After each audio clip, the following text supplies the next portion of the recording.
When Denver Public School students go back to class a week from Monday, all students will get a lunch every school day, whether they can pay for it or not. That policy was announced last year, replacing the so-called lunch shaming. But the debt racked up to pay for all that free food is astonishing. Astonishing. And in this 360 follow-up tonight, we're going to take a look at what the district is doing to solve the problem and also what you think they should do.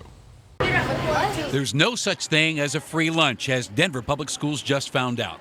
Last year, the district rolled out a new policy that every student who needs a lunch gets one, whether they can pay or not. But after just 1 year of that policy, the district's lunch debt skyrocketed from $13,000 to $356,000. So we really don't want to penalize any family regardless of their economic status, but we don't also want to have to pay $356,000 again next year. The free lunch policy replaced one commonly known as lunch shaming. So if a student who was not on free or reduced lunch program had an unpaid lunch bill, they just got a cheese sandwich or something like that, along with a stamp or a sticker attached as a reminder to pay their bill. And that cheese sandwich and sticker is like a neon sign that says, "I don't have money." Things like a sticker on the hand or a bracelet to remind parents that they need to put more money into their child's meal account. And so that can single a student out.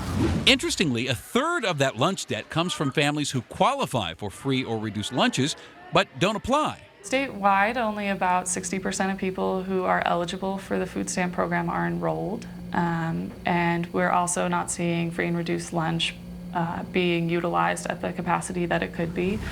So what's a district to do? Somebody has to pay, and kids shouldn't go hungry. But if the district pays, that takes away incentives for the parents to pay or to enroll in the free or reduced lunch programs, which, by the way, the federal government pays for. So will DPS go back to lunch shaming? Well, not right now. Now, DPS has already tried weekly robocalls to remind parents to pay their lunch bills. They occasionally send letters home with students. They have snacks for sale in the lunchroom to make some extra money, but those things just aren't enough. So this school year, the district really will push to get families signed up for free or reduced lunches. They'll have every district family fill out the application online, whether they qualify or not, and then the ones who do qualify are automatically signed up. Now, viewers have some ideas. Andrew Brockmeyer, who volunteers in Jeffco schools, believes kids whose families need help should get free meals, but suggests that those parents should volunteer at schools. He says they definitely should be volunteering and giving back to the schools to offset the cost. Michelle Erickson makes the point, we throw away so much food, why is "should we feed children" even a question? Karen adds, inmates eat free, kids should too. Sarah Tierney echoed what many of you said. Where's all the tax money for marijuana going? Pretty sure they could use some of that to pay for the lunches. Becky Garrison simply suggests that if every adult in Denver chips in $1, problem solved. From Carrie Grandstaff, feed your own effing kids. They're your kids, not mine. And finally from Chris, if you think $350K is too much money to make sure every kid eats every day, something's wrong with you.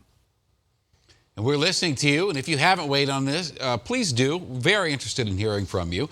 360 at thedenverchannel.com is the email, or leave us a comment on the Denver 7 Facebook page.